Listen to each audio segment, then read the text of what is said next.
Duke Theron Vansgear had not slept properly in 11 days, and it showed in the way his hand trembled as he turned another page of the estate ledger. The candle beside him had burned low, dripping wax onto a stack of unpaid trade notices, and every column of numbers told him the same wretched truth. His fleet was worth nothing if it could not leave harbor, and it could not leave harbor because Baron Caelan Malacor's Iron Grip Merchant Syndicate had closed every gate of Port Dunmore to him. He pressed his palms against his eyes and let out a breath that felt more like a growl than a sigh. 3 vessels sat rotting at anchor. 2 more had been turned back at the customs house that very morning, their cargo of Ravenstone silk left to spoil in the hold. The syndicate had not seized his ships outright. That would have drawn the attention of the Crown's trade inspectors, but they had done something far cleverer. They had strangled every route out, quietly, legally, until Theron's own signature on a shipping manifest meant nothing at all. He was a duke with a title, an estate, and absolutely no way to pay for either much longer.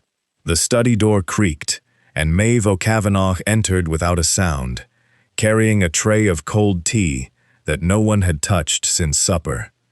She was a scullery maid by title, though anyone who watched her closely might have noticed she moved through the manor differently than the others, unhurried, watchful, as though she were cataloging the house rather than simply cleaning it. Her dark hair was pinned back plainly under a linen cap, her apron worn thin at the seams, and her eyes, a clear gray, rarely lingered on anyone long enough to be remembered. Theron barely looked up. "Leave it," he muttered. Then, in a fit of bitter humor that surprised even himself, he added, "Unless you've a solution to bankruptcy hidden under that tray, Miss O'Kavanagh. Go on then. Save the estate for me." He meant it as nothing more than the kind of cruel joke exhausted men make when they've run out of real people to blame. He expected silence, perhaps a nervous curtsy, and then the door closing behind her. Instead, Maeve set the tray down, walked to the desk, and turned the open ledger toward herself. "You're routing everything through the outer harbor," she said. Her voice was quiet, but even, with none of the deference he expected from a servant. "That's your mistake, Your Grace. Not the syndicate. You." Theron sat up so fast, his chair scraped against the floorboards. "I beg your pardon?" "The Iron Grip Syndicate controls the saltwater ports," Maeve continued, tracing a finger down a column of figures as though she had read 100 ledgers like it before. "Every berth, every customs officer, every harbor master, from here to Dunmore, answers to Malacor now. You keep trying to force your silk through a door he's already locked." She looked up at him, and there was nothing timid in her expression. "There's a door he hasn't thought to lock." Theron stared at her, uncertain whether to be offended or intrigued. A maid did not speak this way. A maid did not know what a customs manifest even was, let alone read one upside down and correct it within a minute of walking into a room. "And what door might that be?" he said slowly. "In your expert opinion." "The river." Maeve tapped the map pinned crookedly to the wall behind his desk, one he'd inherited from his father and never once studied closely. "The Oakhaven runs inland from 3 separate tributaries north of the estate. None of them touch salt water. The syndicate's charter, the one your father signed away half his trading rights to accept, only grants Malacor authority over maritime ports. Freshwater barges were never part of the agreement. They were never even mentioned." Theron opened his mouth to argue, then closed it again.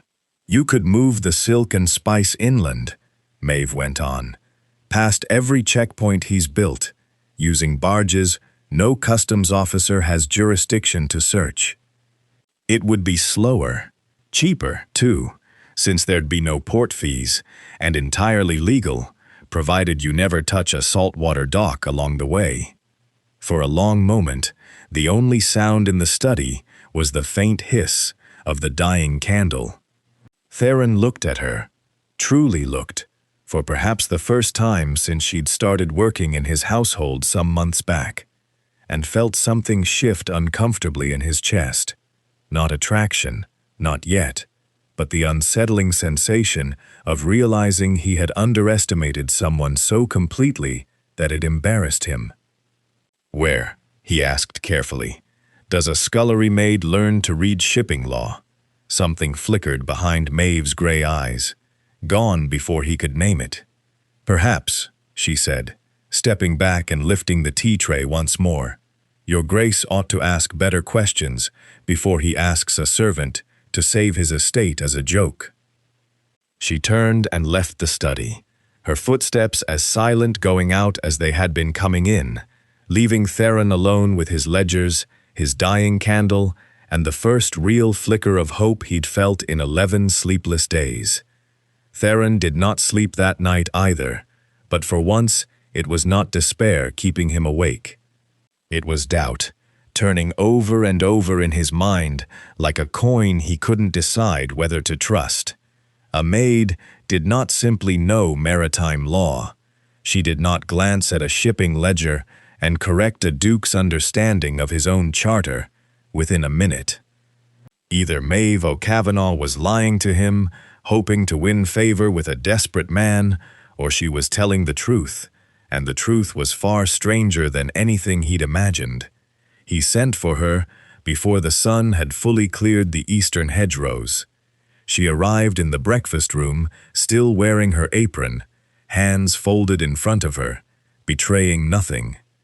Theron did not offer her a seat. He simply set down his cup and said, "Prove it."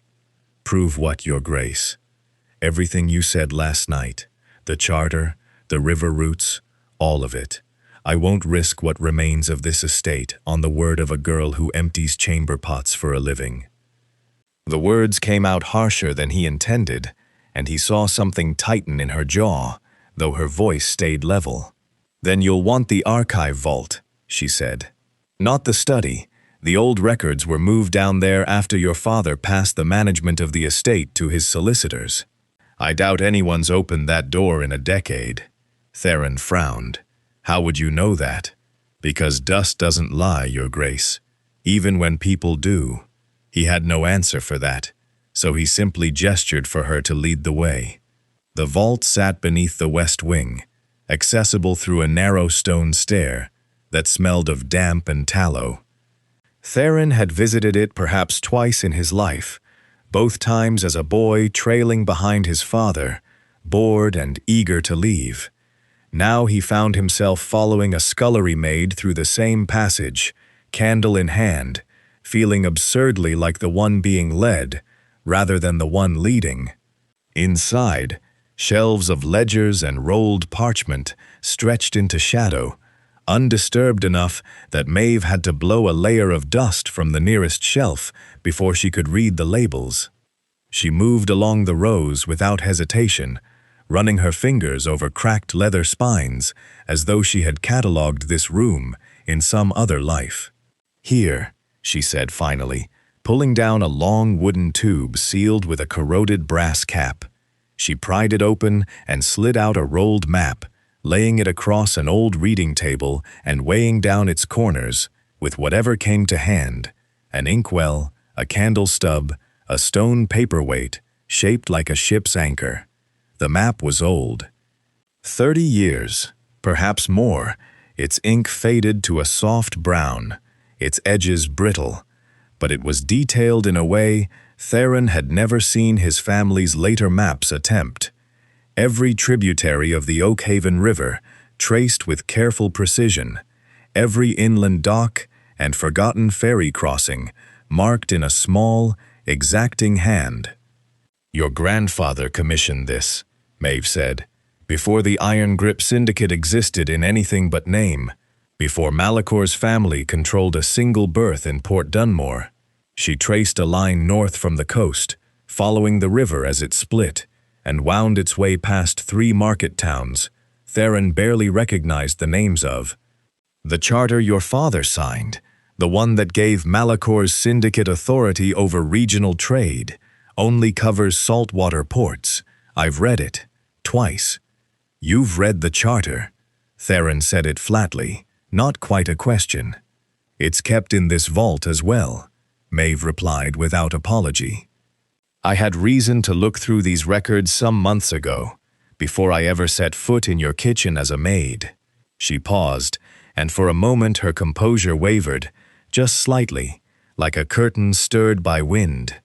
That's a conversation for another time, Your Grace. What matters now is this. She pointed to a clause near the bottom of the old map's accompanying document, one Theron had to squint to read in the candlelight. All coastal and maritime harbors, berths, and customs authority within the province. That's the extent of what your father signed away. Nothing about rivers. Nothing about inland waterways. The syndicate's power ends where the salt water does. She looked up at him, and there was something fierce in her expression now, something that made her look far less like a servant and far more like a woman who had been waiting a long time to say these words aloud. Malacor built an empire on control of the harbor. He never once imagined a duke desperate enough to go around it. Theron stared at the map, at the careful ink lines his grandfather had commissioned decades before any of this crisis existed, and felt the shape of an idea settling into place, reckless, unproven, but real. If this is true, he said slowly, it would mean moving cargo through waters no one has used for trade in a generation, barges instead of ships, farmers and river captains instead of harbor crews. He looked at her. It would mean trusting a plan built entirely on the word of my scullery maid. It would, Maeve agreed, rolling the edge of the map between her fingers, not quite meeting his eyes now. Unless you'd rather keep drowning in ledgers until the syndicate forces you to sell Ravenstone outright. Theron said nothing for a long moment. Outside, somewhere above the vault, he could hear the ordinary sounds of the manor waking, servants moving through corridors, a door closing, the distant clatter of the kitchen. All of it would be gone within the year if he did nothing. There's a hidden dock, he said finally, somewhere along this river. Isn't there? That's what you're not telling me yet. Maeve's mouth curved, not quite a smile.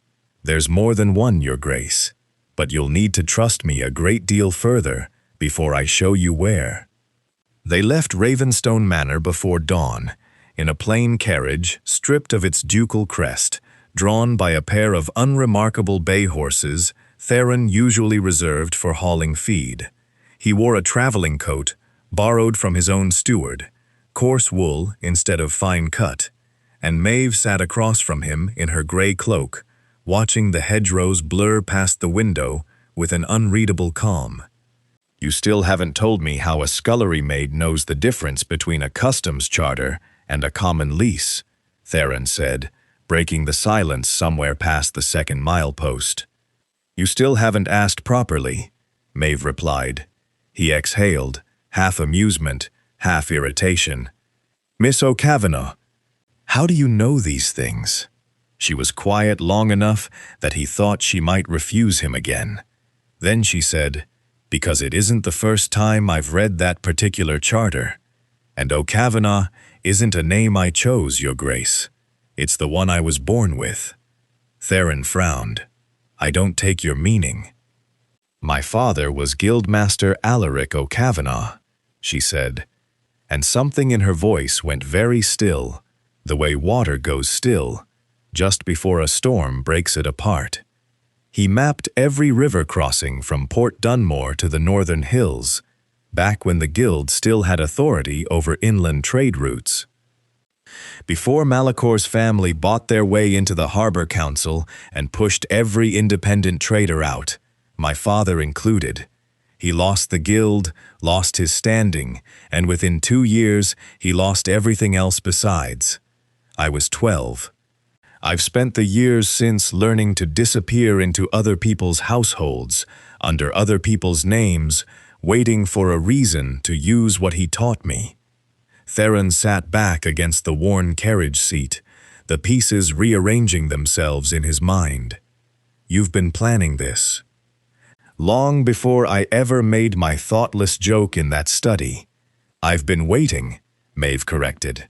There's a difference. I needed someone with a title, a fleet, and enough desperation to risk everything on a maid's word. You, Your Grace, arrived rather later than I expected, but you arrived all the same. The carriage rattled on for another hour before the road narrowed and the trees pressed close on either side, until finally it stopped at the edge of what looked, to Theron's eyes, like nothing at all. A stretch of muddy bank, a few rotted posts leaning at odd angles, the skeleton of what might once have been a proper dock.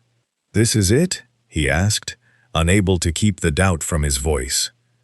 "This is where it begins," Maeve said, already climbing down without waiting for his hand. She led him along the bank to a low, half-collapsed boathouse hidden behind a curtain of willow branches, and there, waiting with the patience of men who had nowhere better to be, stood 4 weathered river captains and a boy barely old enough to hold a mooring rope. They eyed Theron with open suspicion, the way working men eye anyone dressed better than themselves, but their attention shifted entirely when Maeve stepped forward. "Praesidium tenet," she said, clear and unhurried, and the effect on the men was immediate. The eldest of them, gray-bearded and missing 2 fingers on his left hand, straightened as though the words had struck something loose in his chest. "O'Kavanagh's phrase," he said slowly. "Haven't heard that spoken proper in near 15 years. He studied Maeve's face for a long moment, and whatever he saw there seemed to settle something. "You've your father's eyes, girl. God rest him." He glanced at Theron, wary. "And who's this, then?" "Duke Theron Vanskeer," Maeve said. "He needs your barges, and your silence, and your loyalty, in that order. In exchange, he'll pay fair wages and never once ask where the rest of you have been hiding these past years." The old captain, Rourke, Theron would later learn his name was, looked between the 2 of them for a long moment, weighing something Theron couldn't quite see. Then he spat into the mud, wiped his palm on his coat, and offered it. 5 barges, flat-bottomed, river-worthy, cruise-ready when the cargo is. But we do this O'Kavanagh's way, girl, not the syndicate's. "Agreed," Maeve said, shaking his hand without hesitation. Theron watched the exchange with something close to disbelief. In the span of a single sentence, spoken in a finished man's cadence, his scullery maid had commanded more respect from these hardened rivermen than he'd managed in years of ruling over servants who bowed only because they had to. As the captains dispersed to inspect their vessels, Maeve turned back to him, and for the first time since the study, there was something almost vulnerable in her expression. "I should have told you all of this from the start," she said. "Who I was, what I wanted from this, and why didn't you?" "Because dukes don't listen to maids," she said simply. "They listen to other people who matter. I needed you desperate enough to listen first, and grateful enough to keep listening after you learned the truth." She looked past him, toward the barges rocking gently against the crumbling dock. "I hope I haven't misjudged you, Your Grace." Theron looked at the hidden fleet, at the men who trusted a name he'd never once heard before 3 days ago, and felt the last of his doubt give way to something steadier. "You haven't," he said, "though I suspect, Miss O'Kavanagh, you already knew that." The inn at Blackwood Crossing was the kind of place that existed for travelers who preferred not to be remembered. A low timber building with a sagging roofline, set back from the main road behind a stand of elms, its windows shuttered against curious eyes. Theron had never once set foot in it before tonight, though he suspected men of his father's generation had, for reasons that likely had nothing to do with river trade.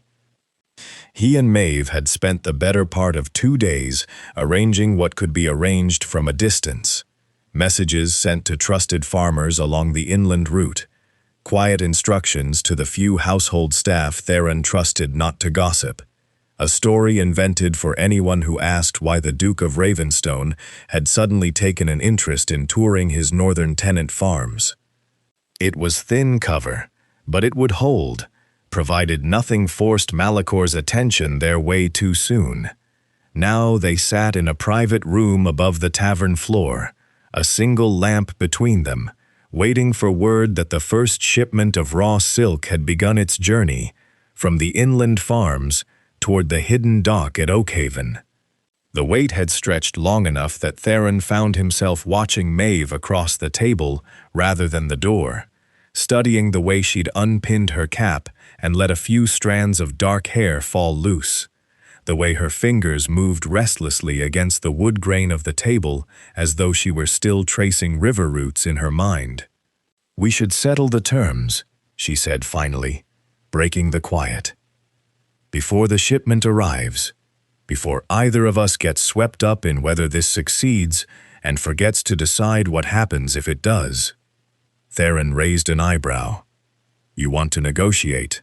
Now. There's no better time, Your Grace. Once the barges move, we won't have the luxury of sitting still long enough to argue over it."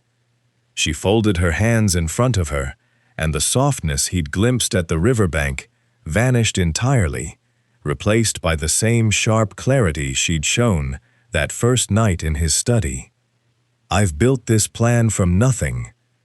My father's roots, my knowledge of the charter, my name with men who'd never trust a duke's word alone.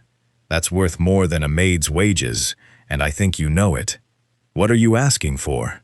40%, she said, without hesitation, "of all profits from the river trade, for as long as it continues. Not a bonus. Not a gift you can revoke when it suits you. A share, formalized, with your seal behind it." Theron sat back, arms crossed, though there was no real resistance in the gesture. "That's a considerable sum for a scullery maid." "I haven't been a scullery maid since the moment I corrected your ledger," Maeve said. "We both know that. The only question is whether you're willing to admit it in writing." He almost laughed, a short, surprised breath of one, because she wasn't wrong, and pretending otherwise would have insulted them both. 40%, he repeated slowly. "And what else?" "Immunity," she said. "Full legal protection under your ducal seal. If this fails, if Malacor discovers what we've done before the roots are secured, I won't be the one standing alone before a magistrate while you retreat behind your title. Whatever risk you take, I take equally, but whatever protection your name affords, I want equal claim to it as well." Theron studied her for a long moment. He thought of every servant who had ever curtsied to him out of obligation, every merchant who had ever bowed while secretly resenting the ease of his birth, and found none of that same resentment in Maeve's expression now. What he found instead was something closer to a woman stating a fact she'd already proven she was owed. "Chief Trade Strategist," he said at last. "That's the title I'll use if anyone asks what role you hold in this arrangement. Not maid, not assistant, strategist." Something shifted in Maeve's face. Not quite surprise, but close to it, as though she'd expected to fight harder for this than she'd needed to. "You agree, then?" "I agree." Theron reached for the small traveling case he'd brought, drawing out a folded sheet of paper, ink, and the compact seal he carried when official documents demanded his signature away from the manor. He wrote quickly, plainly, without the flourish his solicitors usually insisted upon, a simple agreement: 40% of river trade profits to Maeve O'Kavanagh, full legal immunity under his name, both their signatures binding it before witnesses could be found to make it more official later.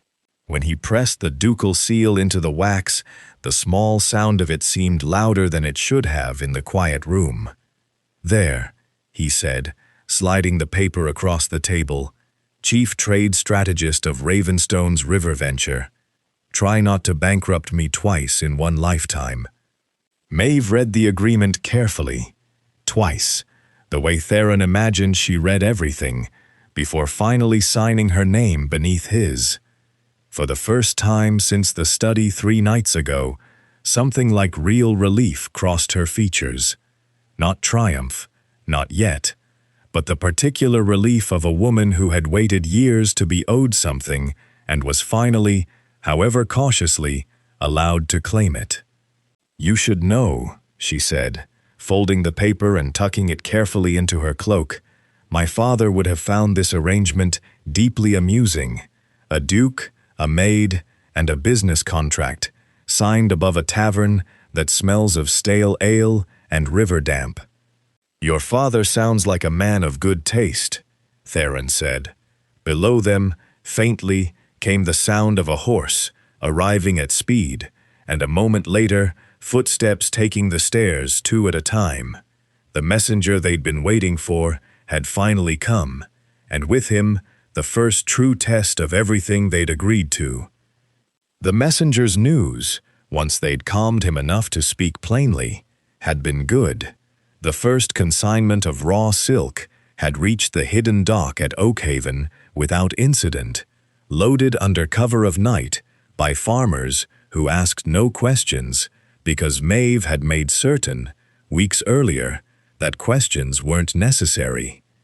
Now, 4 days later, Theron stood on the deck of the lead barge as it entered the narrow throat of Mistvale Gorge, and understood for the first time exactly why his grandfather's map had marked this stretch of river with a small, careful warning symbol he hadn't recognized until Rourke explained it to him. The gorge walls rose steep and close on either side, draped in hanging moss and thin curtains of morning mist that never seemed to fully burn away even at midday. The water here ran shallow and quick over hidden sandbars, narrow enough in places that Theron could have thrown a stone from one bank to the other, over sand Theron could have flat-bottomed barge to pass without running aground. "No cartel warship will follow us through here," Maeve said, standing beside him at the rail, her cloak traded for a plainer traveling coat, her hair bound back tight against the damp air. "Malacor's fleet draws too deep. Even if he learns what we're doing, he can't send a single vessel large enough to intercept us on this stretch of water." "And if he sends men on foot instead," Theron said, "along the banks, then Rourke's crew will see them before they see us," Maeve replied, nodding toward the old river captain, who stood at the barge's stern with the easy balance of a man who'd spent 40 years reading water instead of ledgers. "These men grew up on this river. They know every bend of it better than Malacor knows the inside of his own counting house." Still, the passage was not without its own dangers, and Theron learned this within the hour, when the barge ahead of theirs, laden with the heaviest crates of silk, struck a shift in the current that sent it drifting sideways toward a submerged sandbar Rourke had warned them about only that morning. "She's listing," one of the crew shouted, and for a moment Theron watched the barge tilt at an angle that made his stomach drop, certain he was about to watch the entire consignment, and every hope pinned to it, spill into the shallows. Maeve moved before he did. She crossed the deck to the small skiff, tied alongside their own barge, calling instructions to 2 of the younger crewmen as she went, her voice cutting clean through the noise of shouting and rushing water. "Shift the crates toward the stern, all of them, now, evenly across the width. Don't cluster them. You'll only tip her further." "There's no time to reorganize the whole hold," one man argued. "There's time if you stop arguing and start lifting," Maeve snapped back, already climbing aboard the listing barge herself. skirts hitched and forgotten in favor of speed. Theron watched, useless in the moment, as Maeve directed the redistribution of weight with a precision that seemed less like guesswork and more like memorized calculation. 3 crates moved here, 2 shifted there, always balancing the load against some invisible line only she seemed able to see. Slowly, achingly slowly, the barge righted itself, the tilt easing until the hull settled level once more and slid free of the sandbar's grip, with a low groan of relief that echoed off the gorge walls. By the time she climbed back aboard the lead barge, breathing hard, her coat soaked through at the hem, the crisis had passed as quickly as it had arrived. "You've done that before," Theron said, once his own heartbeat had slowed enough to trust his voice. "Managed cargo weight.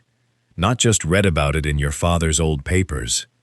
I spent 2 years working the loading docks at a smaller port south of here," Maeve admitted, wringing water from the edge of her sleeve. "Under a false name, doing work no one questions a poor woman doing, because no one imagines a poor woman capable of doing it well. I learned more about cargo distribution hauling crates for coin than I ever learned from any book in your family's vault." Theron said nothing for a moment, simply watching her, and found himself struck again by the growing, uncomfortable realization that every fresh detail she offered about her past only deepened his respect for her rather than his suspicion. "How many other lives have you lived, Miss O'Kavanagh?" he asked quietly, "before you came to mine?" "Enough that I stopped counting them," she said, and started counting the years instead. 15, since my father lost everything. 15 years of small work and smaller names, waiting for a chance like this one. She looked out over the water toward the gorge slowly widening ahead of them, the mist beginning to thin as the river opened into calmer country beyond. "I'd rather not add a wrecked barge to that count, if you don't mind." "Understood," Theron said, and meant it more than he expected to. They cleared the gorge by early evening, the crew calling soft, relieved shouts to one another as the river widened and the current eased into something gentler, safer, carrying them steadily onward toward the inland market town, where the first true test of their entire venture waited.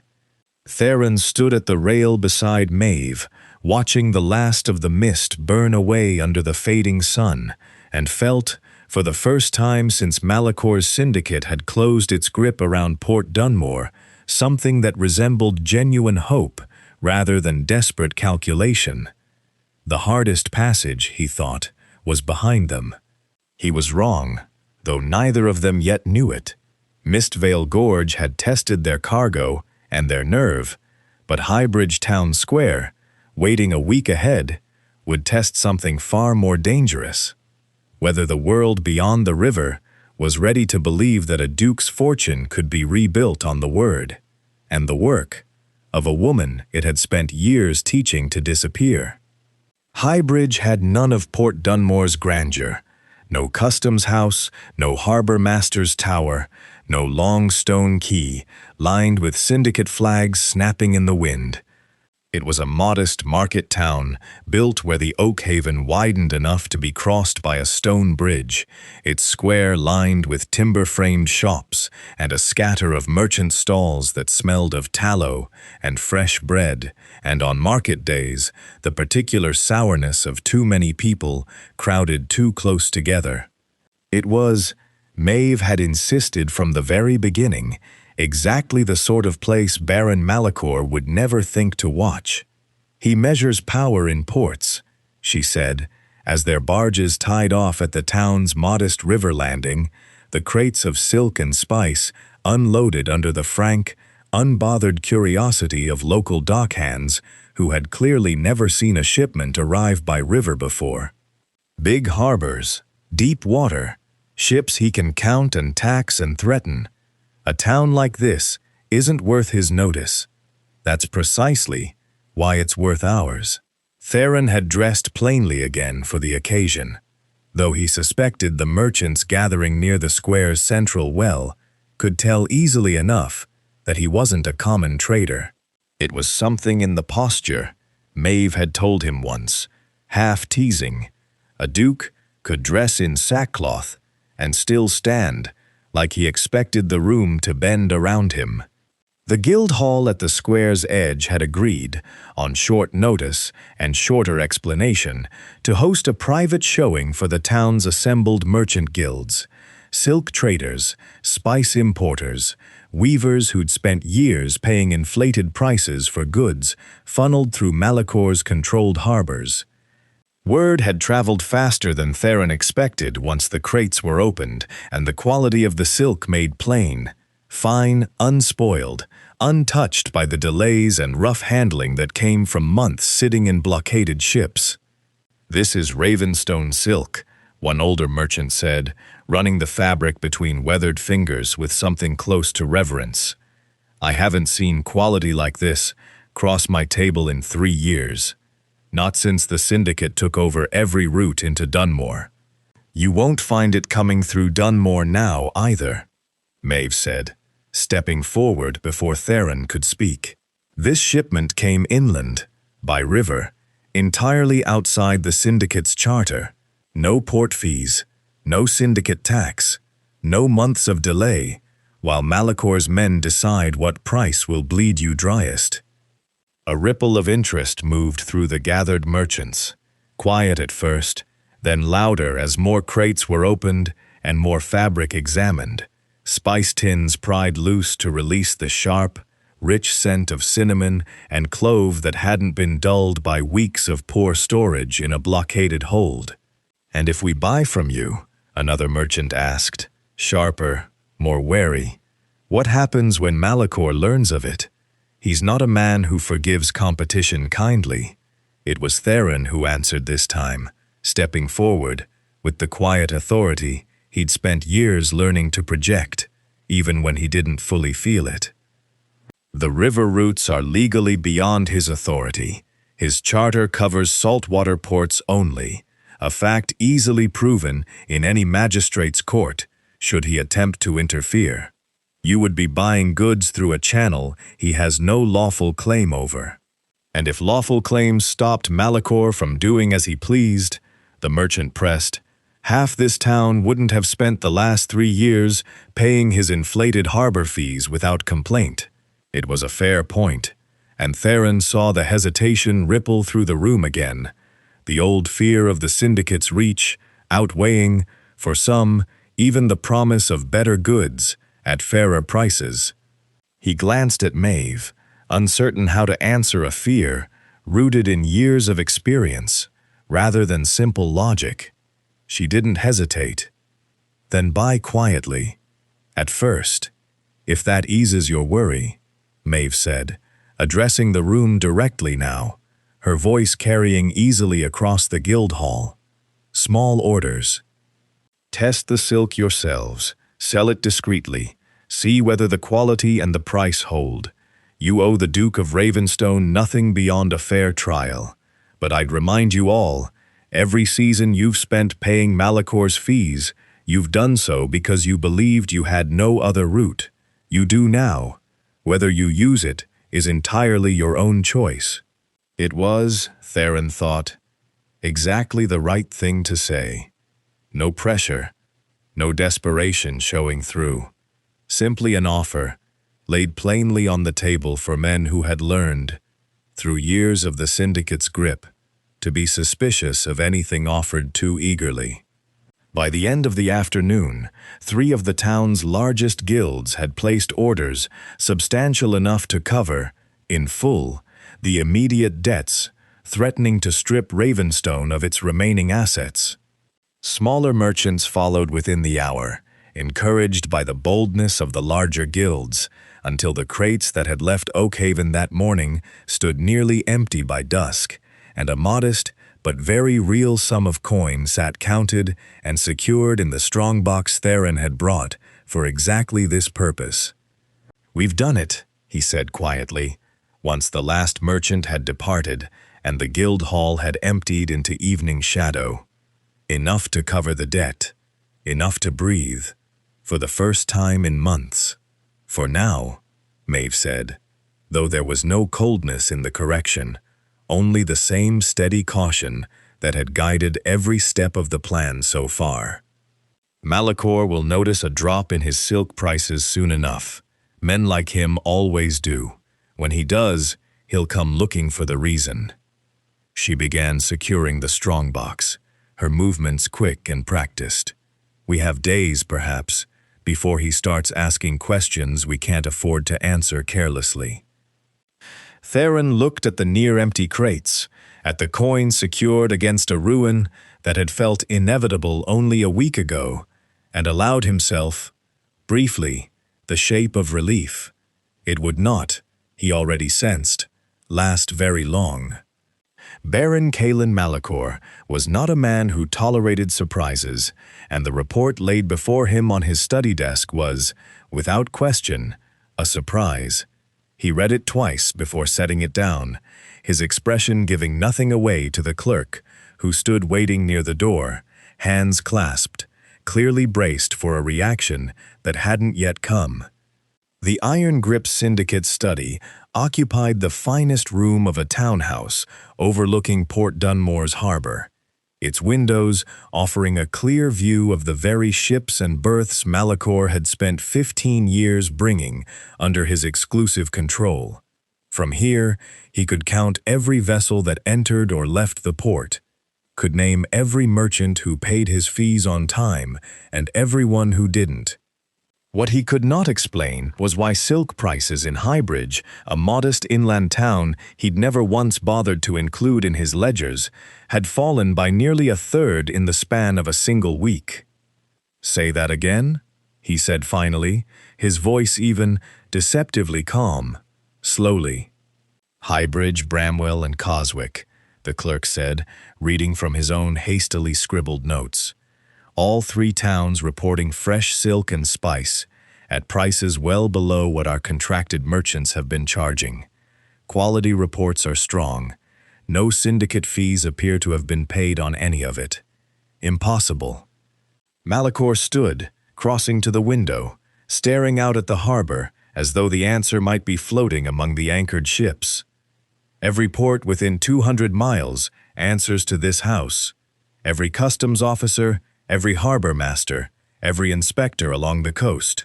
Nothing moves without passing through hands I control. "Nothing by sea, my lord," the clerk said carefully. Malachor turned slowly. "Explain yourself."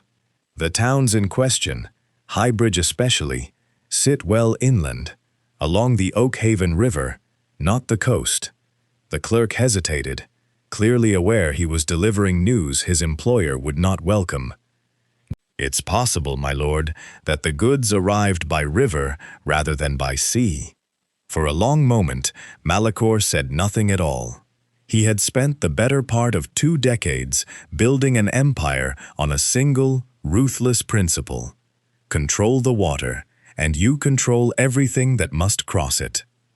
He had bought harbor masters, bribed customs inspectors, and quietly ruined any independent trader foolish enough to challenge his authority over Port Dunmore and every coastal berth within reach of it.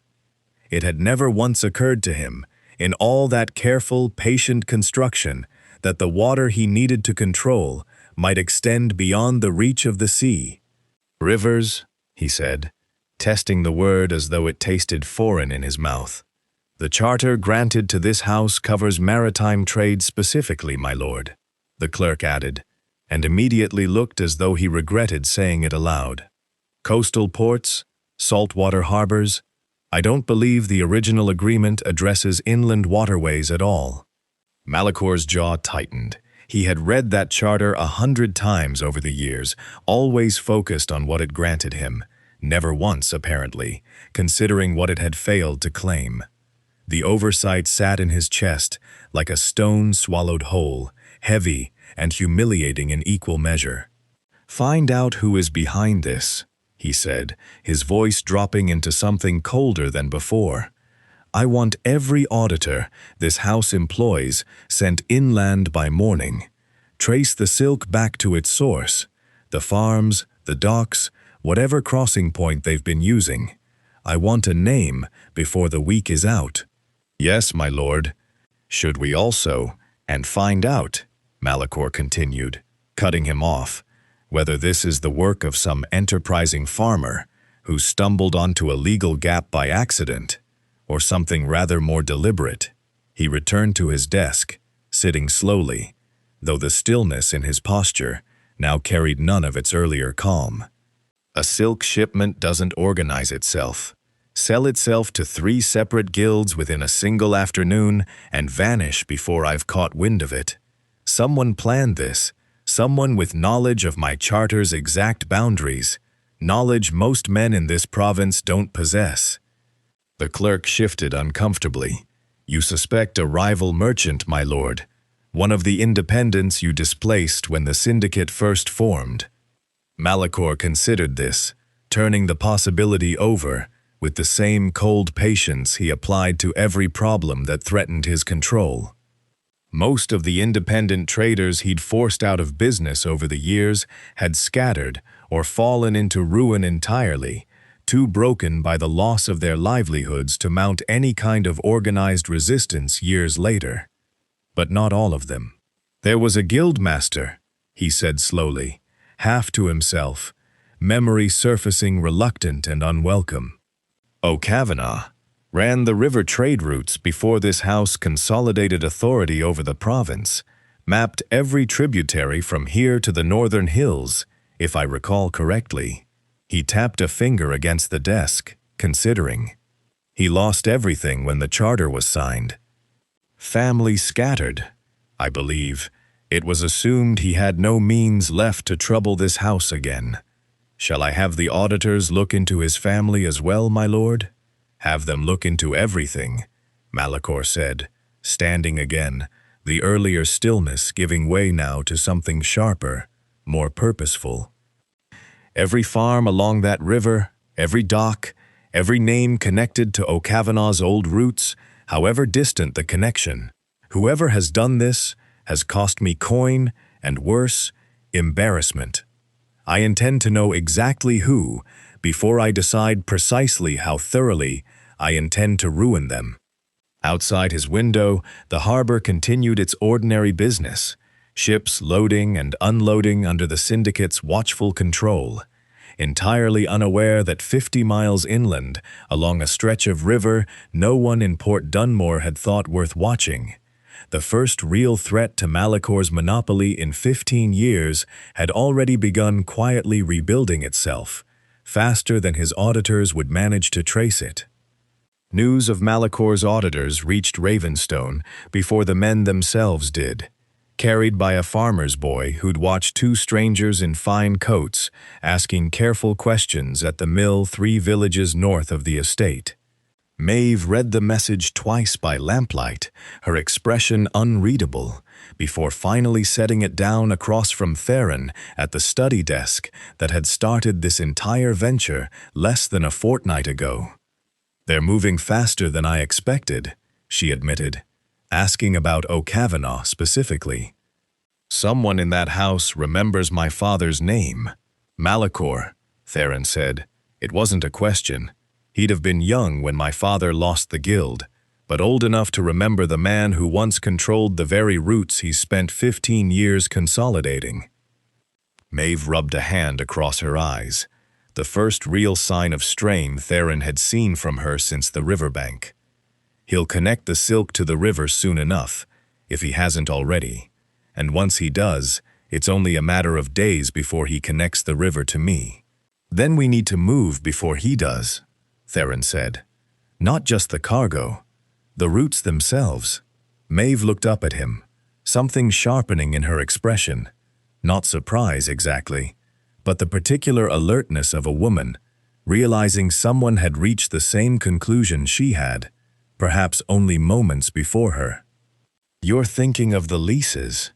"I'm thinking," Theron said slowly, working the idea out as he spoke, "that Malachor's charter, grants him authority over maritime trade. It says nothing about who owns the land the rivers run through, or who holds lease rights to the docks along them.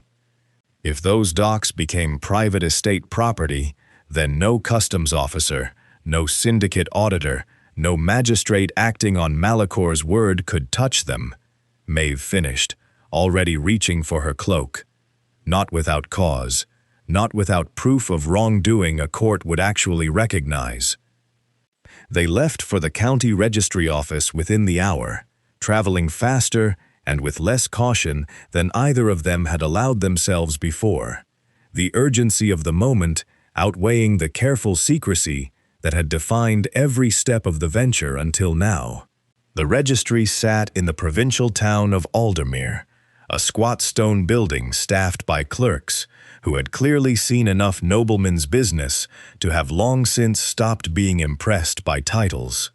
The registrar himself, a thin, precise man named Hollis, with ink-stained fingers and spectacles perched low on his nose, listened to Theron's request with polite, professional patience.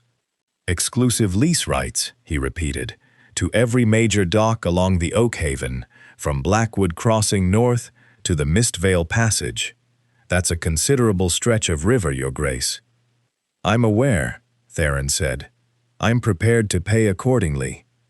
Hollis glanced between Theron and Maeve, clearly curious about her presence, but too well trained to ask. "May I ask the purpose of such an extensive lease, Your Grace? These matters are typically recorded with cause." It was Maeve who answered, stepping forward with the same calm precision she'd shown throughout the entire venture.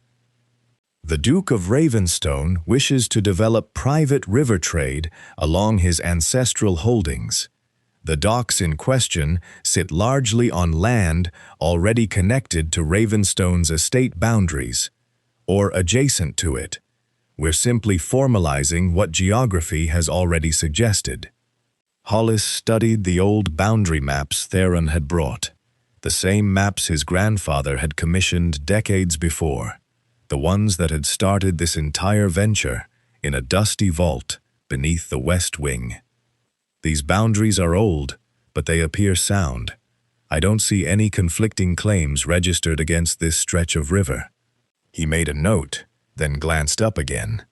"I should mention, Your Grace, that once this lease is recorded, the docks in question become private estate property in the fullest legal sense. No external party, merchant, inspector, or otherwise, would hold any right to inspect, tax, or interfere with trade conducted there, absent a magistrate's direct order." "That's precisely the arrangement I want," Theron said. Hollis worked through the paperwork with methodical, unhurried care, each dock named and recorded individually, each boundary confirmed against the old maps, until finally the registry's official seal came down against the final page with a heavy, satisfying thud. It took the better part of the afternoon, and by the time they emerged from the registry building into the cooling evening air, Theron felt an exhaustion different from anything the past 2 weeks had given him. Not desperation, but the particular tiredness of a man who had finally stopped merely reacting and started, instead, to build something that couldn't easily be taken from him again. "It's done," he said, half to himself, still holding the sealed documents as though he half expected them to dissolve in his hands. "Every dock we've used, every route your father mapped, it's estate property now, legally beyond Malacor's reach." "For the docks, yes," Maeve said, though there was no triumph in her voice yet, only the same careful caution that had guided her from the very beginning.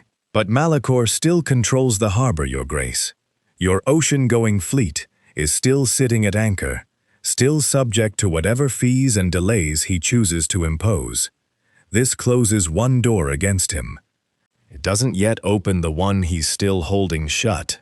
Theron looked out over Aldermere's quiet square, thinking of the ships still rotting at Port Dunmore, The debts the river trade had eased but not entirely erased, and the reckoning with Malachor that both of them knew was still coming, closer now with every passing day. "Then we'll need a plan for that door as well," he said, "and soon, I suspect, we won't have the luxury of choosing when."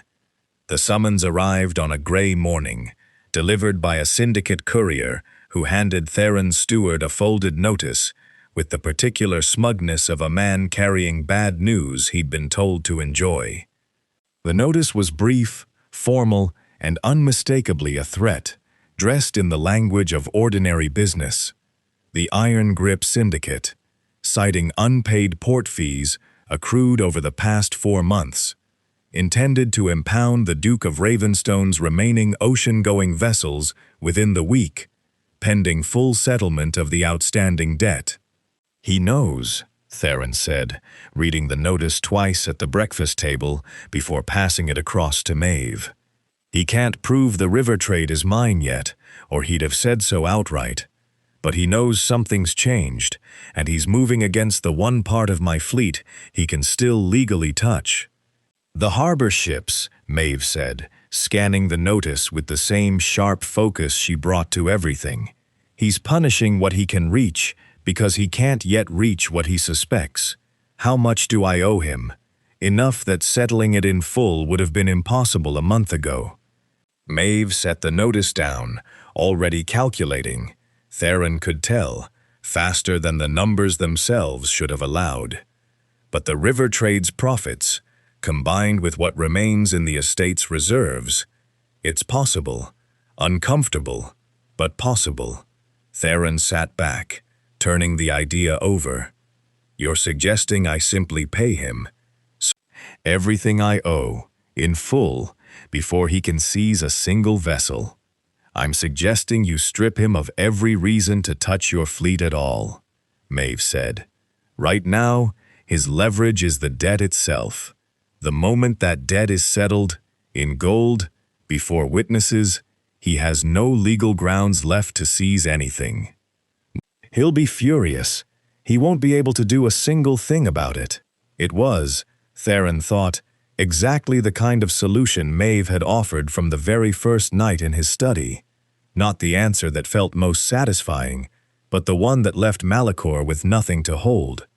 They arrived at the Port Dunmore Customs House 2 days later, the strongbox from Highbridge's trade, supplemented by what remained of the estate's dwindling reserves, carried between 2 of Theron's most trusted men. The customs house sat at the harbor's edge, an imposing stone building flying the syndicate's banner alongside the crown's own colors, and Malachor himself was waiting inside when they arrived, seated behind the harbor master's desk as though he owned the office outright, which, in practice if not in law, he very nearly did. He was younger than Theron had expected, sharp-featured and precisely dressed, his expression carrying the particular stillness of a man who had learned long ago that patience was more useful than temper. "Your Grace," Malachor said, rising just enough to be polite and no further. "I confess, I didn't expect you to come in person. Most men in your position send solicitors to negotiate impossible debts." "I'm not here to negotiate," Theron said, and gestured for the strongbox to be set upon the desk between them. "I'm here to settle it." Malachor's gaze flicked to the strongbox, then back to Theron's face, something calculating moving behind his otherwise composed expression. "In full? Every fee, every port charge, every day of interest you've assessed over the past 4 months," Theron said. "Count it yourself, if you like." "I'm told you're a man who trusts numbers over promises." For a long moment, Malachor didn't move.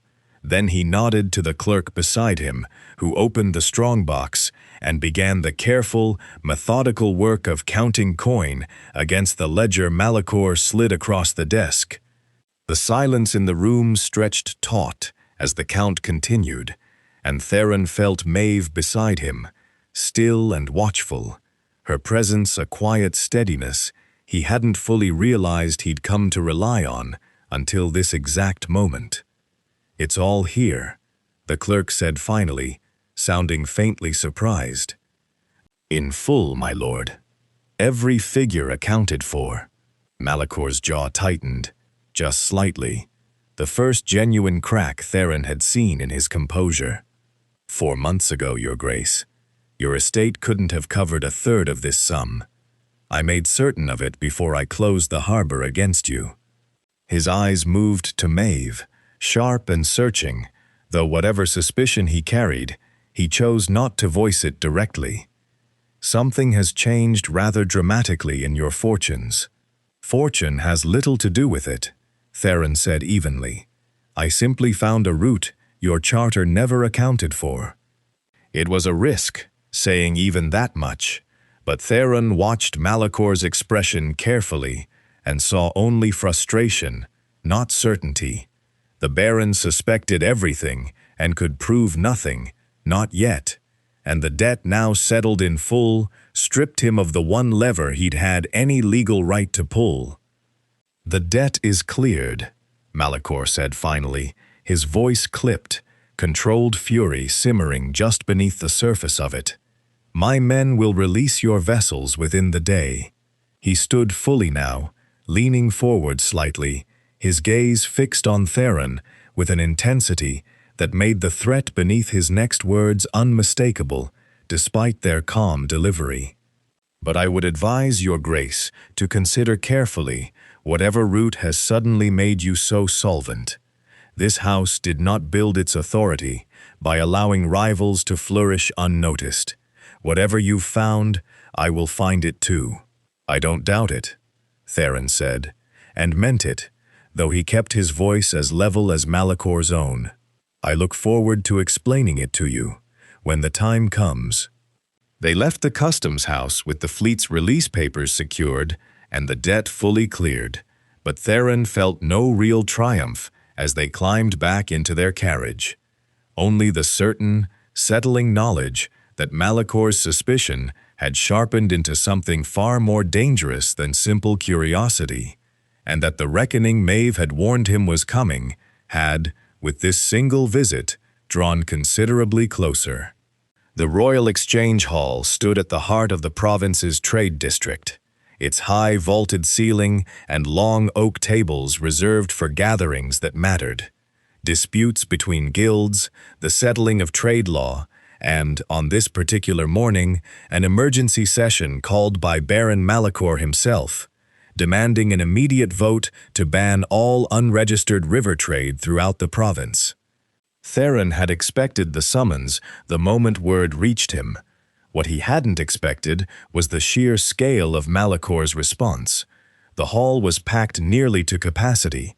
Merchants from every guild within 50 miles crowded along the benches, drawn either by loyalty to the syndicate or by simple curiosity at the rare sight of the Iron Grip's authority being publicly challenged. Malacor stood at the head table when they arrived, composed and precise as ever, though there was a tightness around his eyes that hadn't been there at the customs house 3 weeks before.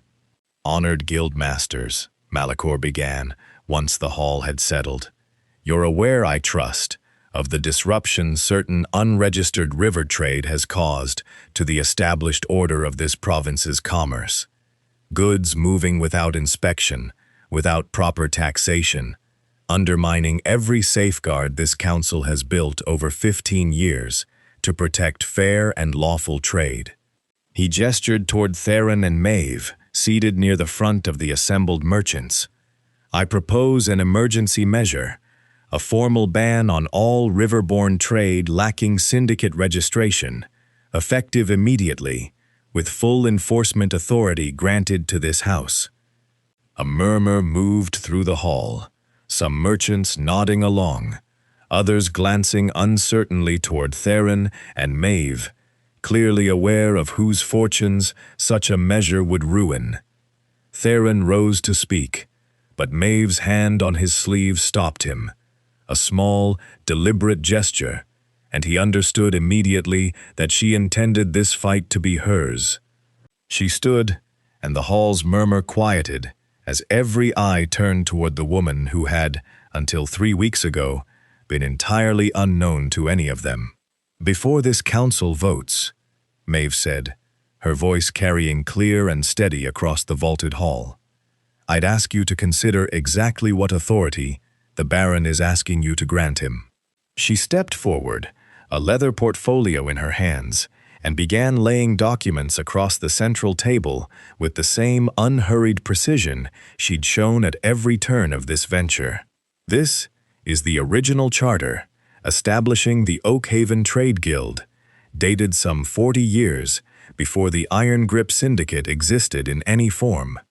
It grants exclusive management of the river's inland waterways to the Guild and its recognized successors, a grant never revoked, never sold, and never once included in the maritime charter the Baron's house currently holds." Malacor's expression tightened. "That guild was dissolved years ago. Its authority lapsed entirely when its guildmaster abandoned his post." "My father did not abandon his post," Maeve said, and the hall went very still at the word father. "He was forced from it.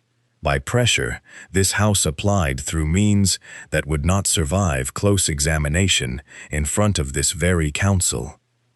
But abandonment requires forfeiture, formally recorded, and no such record exists, because no such forfeiture ever occurred." She produced a second document, its seal still intact. "This is the Guild's original registration, still valid under provincial law, naming Alaric O'Kavanagh as Guildmaster and his lawful heir as successor upon his passing." The hall erupted into low, urgent conversation, and Theron watched Malacor's composure crack fully for the first time since he'd known him, a flush of genuine anger rising beneath his controlled exterior.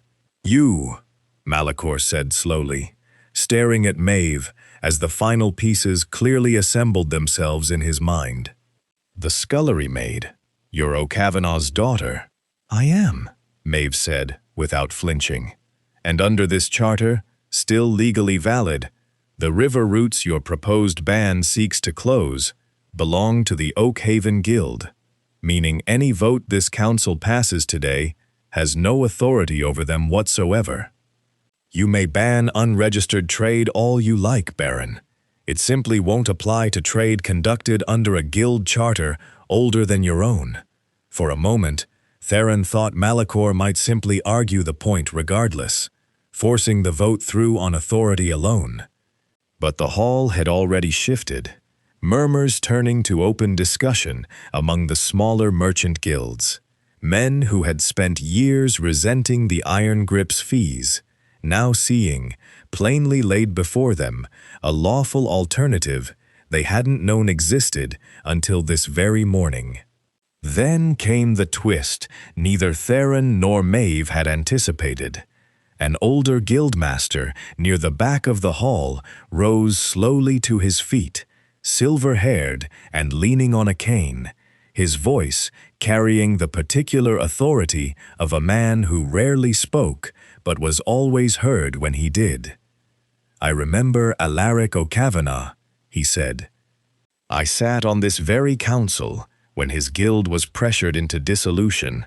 I said nothing then, to my shame, because I feared what speaking might cost me." He looked toward Maeve, something like apology in his weathered expression. "I'll not stay silent twice. The girl's charter is genuine. I recall the seal myself." His words seemed to break something loose in the hall, one voice of support followed by another. Smaller guildmasters, who had quietly resented Malacor's fees, for years finally finding the courage to say so aloud, now that someone else had spoken first. The vote, when it finally came, was not close. Malacor's emergency measure failed by a wide margin, the majority of the council siding instead with the newly reasserted authority of the Oakhaven Guild, and by extension, with Maeve herself. Malacor said nothing as the hall began to empty, merchants departing in small, animated clusters, already discussing the river trade with an openness they wouldn't have dared a month before. He simply gathered his papers, his expression unreadable, and paused only once, beside Maeve, before leaving entirely. "Your father would be proud," he said, quiet enough that only she and Theron could hear it, and there was no mockery in his tone at all, only something that sounded, unexpectedly, like grudging respect. "I underestimated him once. I won't make that mistake twice, whatever form his legacy takes next." He left without another word, and Theron watched him go, understanding that whatever peace this council had granted them today, it had not ended the war with Malachor. It had simply changed, permanently, which side now held the stronger claim. The parlor at Ravenstone had not seen this much life in years. Theron could remember it from his boyhood as a cold, formal room, kept shuttered except for the rare occasions his father entertained guests important enough to warrant the trouble. Now, with autumn light pouring through the tall windows and a fire crackling steadily in the hearth, it felt like a room finally being used for something worth celebrating.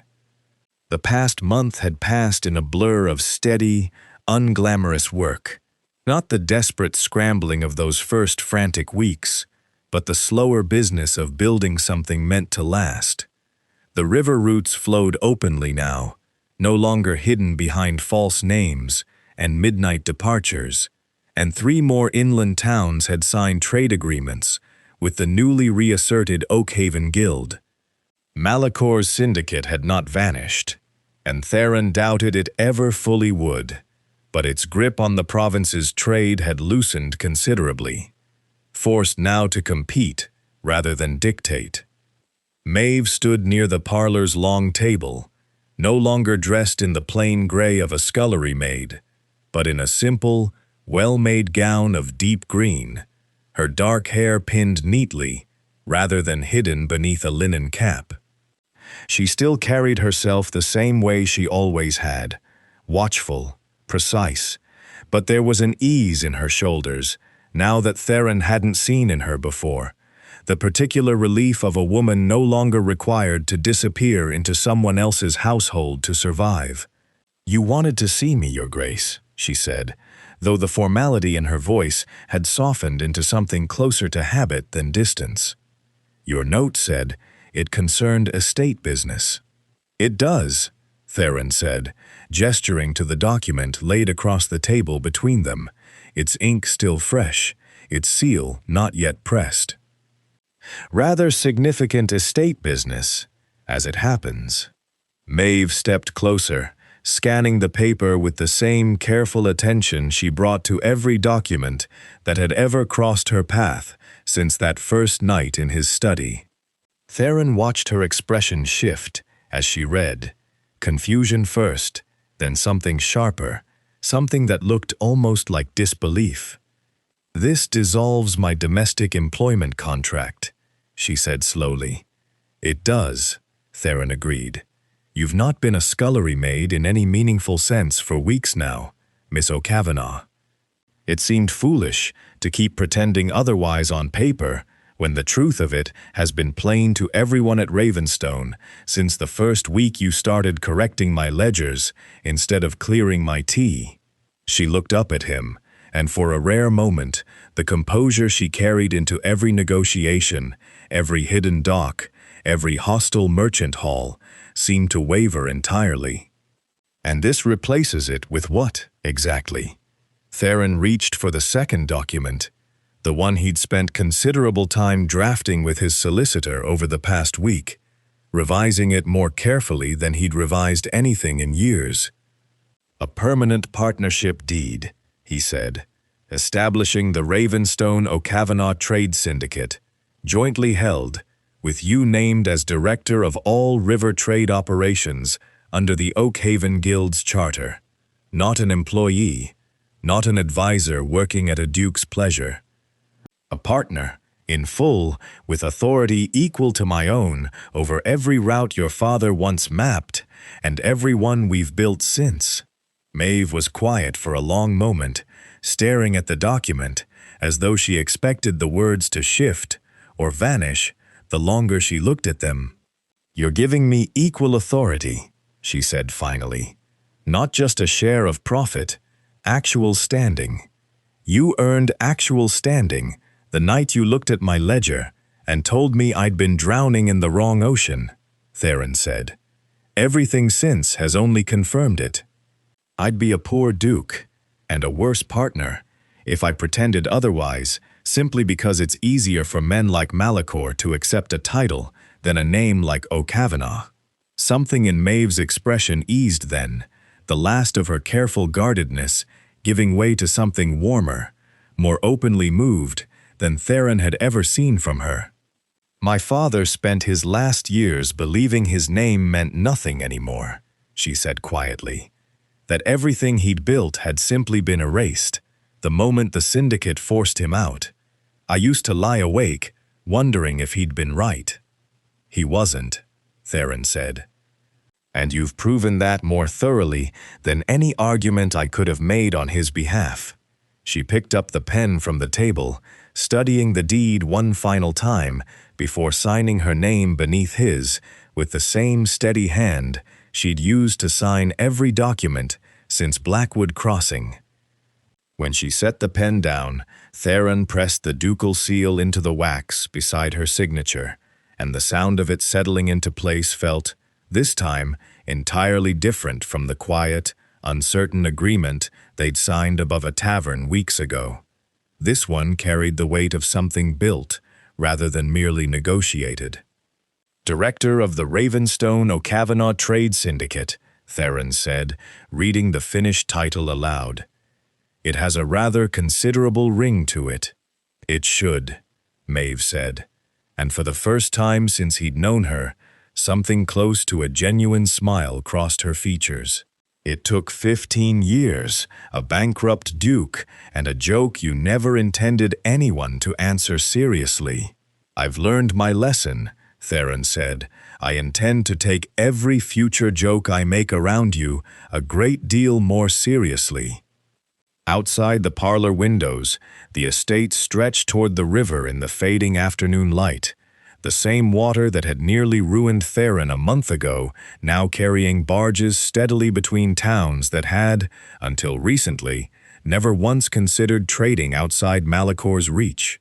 Somewhere along that river, Rourke's crews would be guiding another shipment toward Highbridge, following routes an exiled guildmaster had mapped decades before either Theron or Maeve had been born, finally restored to the purpose they were always meant to serve. It was not, Theron thought, watching Maeve fold the signed deed carefully into her own keeping, rather than his, the ending either of them had expected when this had all begun with cold tea and a careless jest in a candlelit study. It was, he suspected, a far better one, built not on desperation, but on the quiet, hard-won partnership of two people who had finally stopped underestimating each other.